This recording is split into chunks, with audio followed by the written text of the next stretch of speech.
In 1997, the sound of heavy music was being hammered into a new commercially dominant shape. It was aggressive, rhythmic, angry, and it was called nu metal. Bands like Korn and Limp Bizkit were defining a generation's sound, a mix of down-tuned guitars and hip-hop swagger that was taking over the airwaves. But one band from Sacramento swept up in this whole thing and wanted out. They'd gotten a little taste of success with their raw 1995 debut Adrenaline, but they knew it was just a tiny fraction of what they could do. Deftones were about to rip up the rulebook, embracing chaos, ambition, and a universe of influences that the scene hadn't even considered. They were about to create a sound that was heavier, more beautiful, and completely their own. Because you guys requested it, this is a story of how Deftones created a masterpiece from chaos with their album Around the Fur. And it begs the question, what does it take to create a truly original sound in a world that wants to put you in a box? Before we get started, be sure to hit the bell notification icon and put all notifications on. I hear from a lot of my subscribers that they don't even get notifications when I post my videos. Formed in Sacramento in 1988, Deftones began as a group of high school friends jamming in garages, slowly honing their sound while playing local clubs and surviving lineup changes. Those formative years built the chemistry between vocalist Chino Moreno, guitarist Carpenter, and drummer Abe Cunningham. Bassist Chi Cheng later joined the group. Interestingly enough, despite their heavy music, Moreno wasn't into metal initially. As a young kid, he found solace in hip-hop, new wave, hardcore punk, post-punk, and pop, and it wasn't until he got into the band that he finally was introduced to heavy music. The band put together some demos, and it came across Maverick Records A&R man Guy Ossery, who thought that the band was pretty unremarkable. It wasn't until the label's president and co-CEO Freddie DeMann saw the band live and was blown away and signed the group. Deftones emerged onto the scene with their 1995 debut Adrenaline. The album was raw and aggressive, and it earned them a loyal fan base through non-stop touring and word of mouth. The record sold about 250,000 copies 2 years after its release. Pretty impressive considering the lack of attention they got from MTV as well as radio.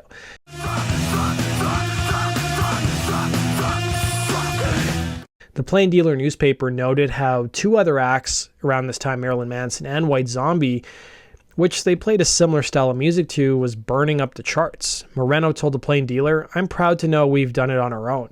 However, he added that he was frustrated that bands like White Zombie and Marilyn Manson, who were just as heavy as Deftones, were getting more mainstream attention than them. But he also took a shot at those two groups, adding, "But I mean, we don't really have a gimmick." Despite playing heavy music and sometimes being lumped in with the nu metal scene, Deftones admitted in 1997 to Knight Rider News Service that due to the band's name, some people thought they were a rockabilly or ska group. Deftones in reality got their name thanks to guitarist Carpenter, who combined street speak deaf with the musical term tones. It's also a play on the term tone deaf. After signing with Maverick, the band briefly even considered changing their name. But even back in the mid-90s, Deftones showed hints of something different from their peers. Moreno's vocals would snap from visceral screams to unsettling whispers, a dynamic that made them stand out from the straightforward rage of their peers. And while the band was grateful for Adrenaline's success, they were also getting restless. Moreno would later say that the album was recorded really fast, and it captured a young band who was just happy to be making an album. But at the same time, they weren't pushing themselves. He felt it was a decent introduction, but he knew they had so much more to offer. The band felt so strongly against being labeled as nu metal, they deliberately chose to avoid being lumped in with the scene's biggest names. Moreno had been very open, repeatedly turning down tour offers from Korn. He remembered Jonathan Davis asked him, "Why do you hate us?" And I didn't know what to say, he remarked. "I tell him, dude, I don't hate you, I love you guys, but I don't want to tour with you. I don't want to be on the Family Values tour with you and Limp Bizkit." His reasoning was simple and prophetic. The name of the genre was nu metal, so anything that is new is one day going to be old, and I don't want to be old with it. The problem was crystal clear. A movement that they never asked to join was defining them. The solution had to be radical. It had to be a new statement, a new sound. It had to be Around the Fur. The nu metal scene was becoming formulaic, a box with a specific sound and specific look. For a band just starting to discover how wide their influences could go, that box felt like a creative prison. Guitarist Carpenter later said, "We didn't really pay much attention to that. I remember when these subgenre names didn't exist, it was just metal. We've never paid attention to what anyone else was doing. We just did what we thought was right and tried to make a killer album." But before the band even began work on their second record, Deftones in 1996 appeared in the film The Crow City of Angels, playing the house band for the Day of the Dead festival and contributing music to the film's soundtrack with their song Teething. They also contributed the song Can't Even Breathe to the Escape from LA soundtrack.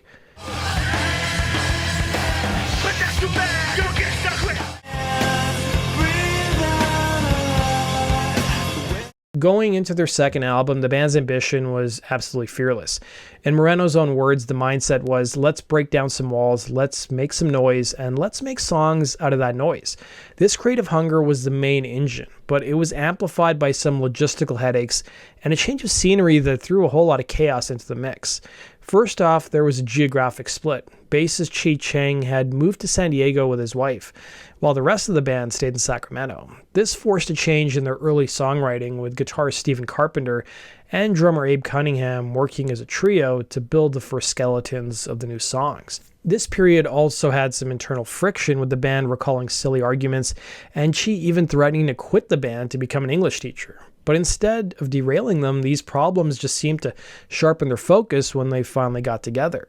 The real catalyst, though, was the change of scenery. For the recording sessions, which occurred between April and June of '97, the band moved to Seattle, setting up at Studio Litho, which was owned by Pearl Jam's Stone Gossard. They all rented an apartment together in southern Seattle, and this communal living situation became ground zero for the album's chaotic energy. The days were for work, but the nights, well, they were for letting loose. The band partied, drank, and smoked constantly, creating a cycle of youthful hedonism and intense creativity. They'd leave the studio at night, walk back to their apartment, and watch the sun come up, and they'd repeat the cycle, and this would happen with very little sleep. Moreno remarked how this period represented a lot of highs and lows, remarking how he had been happier than he'd ever been and angrier than he'd ever been, and all this energy was funneled straight into the band's music. Moreno admitted that he dealt with a lot of stress related to the band as well as his own personal relationships while touring the group's first record, and this resulted in him abusing alcohol. The album became a perfect snapshot of this beautiful, messy, and glorious chaos that they were living through. While their chaotic lifestyle fueled their ambition, Deftones brought back producer Terry Date, who had worked on their first album, Adrenaline. Date, around the time of working on Adrenaline, was also working with White Zombie. Moreno remarked in 1997 how the producers seemed burnt out, and that limited the band's capacity to be more adventurous in the studio. Now, that's what they said at the time. When it came time to select a producer for Around the Fur, the band was a little hesitant about using Date again, but they decided to work with him anyways. Years later, Carpenter claimed that they tied the producer's hands based around the sound they were going for on their first album, and he wasn't entirely to blame. As the members put it, for their second record, they needed Terry to be Terry. On their sophomore effort, the band was aiming for a more polished, ambitious recording that still carried the raw urgency and bite of their live sound. Moreno likened the approach to the massive production leap Metallica took on their 1991 self-titled release, better known as the Black Album. Carpenter described their sound on their second record, stating, "It's sort of corny, sort of freaky, sort of moody, and top-bottom heavy. It's a naturally melodic step." Date's goal wasn't just to capture their aggression, it was also to capture their blossoming creativity. He helped the group lean into a sound with a much heavier low end, relying more on Moreno's anguished melodic vocals. This sonic shift was a conscious decision, and it gave the album its massive breathing quality, a sound that was both crushingly heavy and deeply atmospheric. Studio Litho became a laboratory for this new sound, and while the band partied at night, the days were shockingly productive, often in weird ways. Many of the album's most iconic songs were born from last-minute jams in the studio. Stephen Carpenter remembered Terry Date pushing him to write a new song when they thought they were all out of material. After smoking himself into what he called an oblivion, he sat down and, in that haze, came up with the riff for My Own Summer.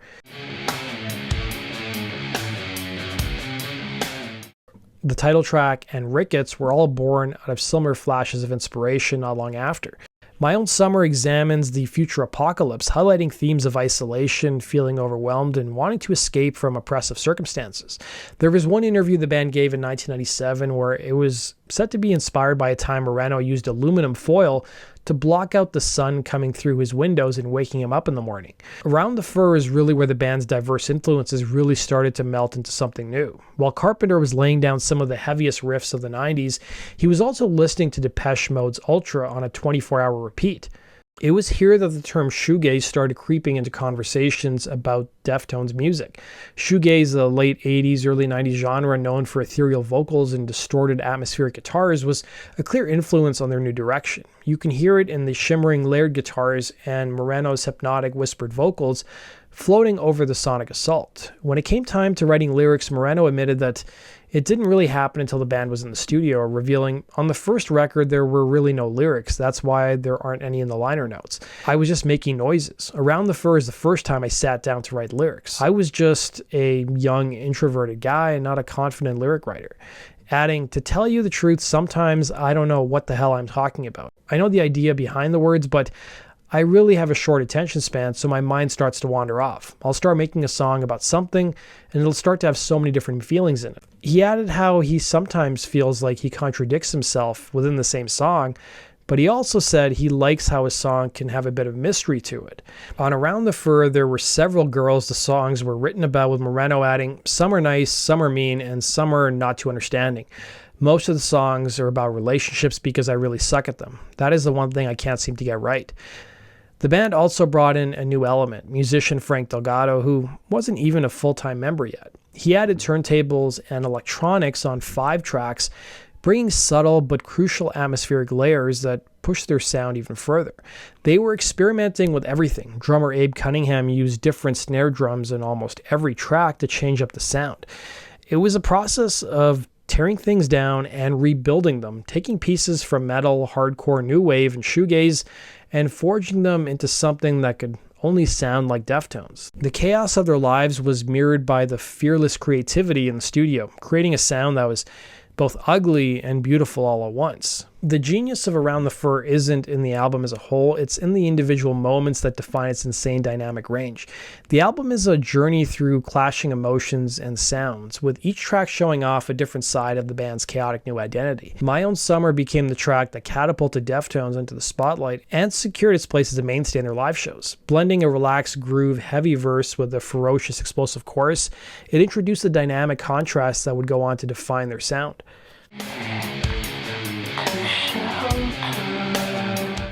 Then comes what many consider one of the definitive Deftones track ever, Be Quiet and Drive. It became their second single, a radio hit that proved a heavy band could be melodic and emotionally deep without selling out. And this raw aggression finds its peak in Head Up. The track is a tribute to Dana Wells, the late stepson of Sepultura's Max Cavalera and a friend of Chino's. Featuring Max himself on guest vocals, the song is a sonic exorcism. Cavalera brought the main riff to the studio, and the song was written and recorded right there on the spot in a blaze of raw emotion. The recording got so intense that Moreno reportedly smashed his nose and had blood all over his face while tracking his vocals. It proved to be the song where Max first screamed the word Soulfly, which would later become the name of his next legendary band.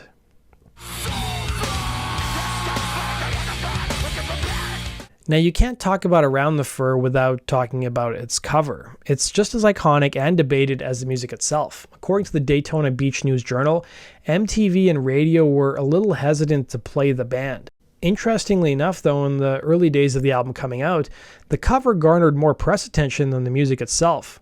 For years, the story behind it and the woman's identity were a mystery, which only added to the album's mystique.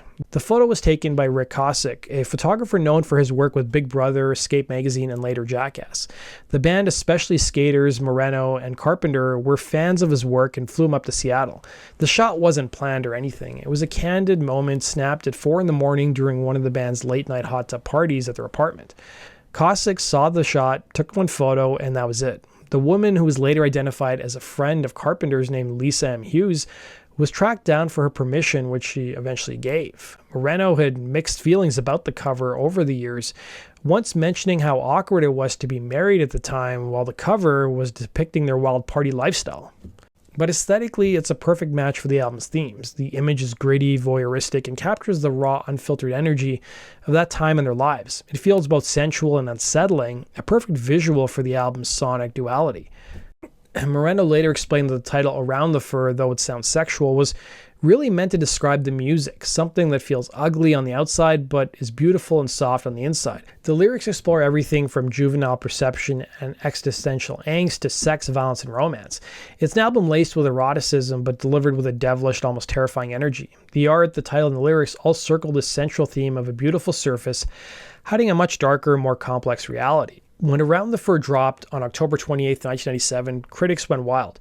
CMJ New Music Monthly praised it as a riff-heavy bludgeoning rock that carved its own space in heavy music. Kerrang gave it a perfect score, calling it metal at its best, brutal, raw, and unforgiving. The album debuted on the Billboard 200 at number 29, selling about 43,000 copies in its first week. A solid start. It went on to be certified gold in 1999 and later platinum in 2011, locking in its commercial success. To promote the album, the band landed spots playing the Reading Festival, Glastonbury, and Ozfest. The single My Own Summer became a UK Top 40 hit, and Be Quiet and Drive gave the band their first song to chart in the States at number 29 on the mainstream rock tracks chart. The band was also all over MTV, and finally Deftones had arrived. The band's newfound success saw them gain recognition from their fellow musicians. Robert Smith of The Cure, who Moreno grew up idolizing, praised the band, as did Duran Duran, following the group's cover of their song The Chauffeur. Even Red Hot Chili Peppers sang the group's praises, inviting them to open a show for them. Muse singer and label-mate Matt Bellamy once named Around the Fur alongside Pink Floyd's Dark Side of the Moon and Tom Waits' Mule Variations as one of his favorite records. But the real legacy of Around the Fur isn't just measured in sales figures, it's measured in influence. This was a record where Deftones truly broke away from the pack. While many of their nu metal peers would eventually fade away, Deftones had created a timeless sound that went beyond any single genre. They had successfully detonated a bomb under the very scene they came from or were lumped in with, proving that heavy music could be atmospheric, emotionally complex, and artistically ambitious. Moreno often called Around the Fur his favorite Deftones album precisely because of that fearless, nothing-to-lose attitude they had while making it. It was the creative blueprint where they discovered the full range of their expansive sound. The album's groundbreaking mix of metal, shoegaze, new wave, and hardcore has inspired countless bands across rock and the metal world. That brings us to the end of today's video, guys. Thanks for watching. We'll see you again in Rock Roll True Stories. Take care.